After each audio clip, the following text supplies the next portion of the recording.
वज़ीर आला खैबर पख्तूनख्वा का कहना है कि वज़ीर आज़म शहबाज शरीफ ने 180 दिन के अंदर NFC अवार्ड को अपडेट करने की यकीन दहानी करा दी।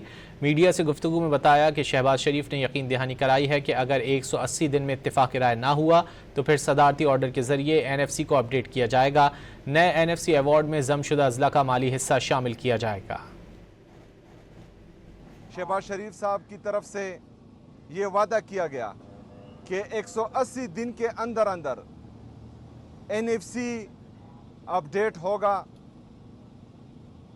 NFC पर बाकायदा मीटिंग्स होगी और 180 दिन के अंदर अंदर तमाम सूबे NFC को फाइनल करेंगे इंशाअल्लाह ताला।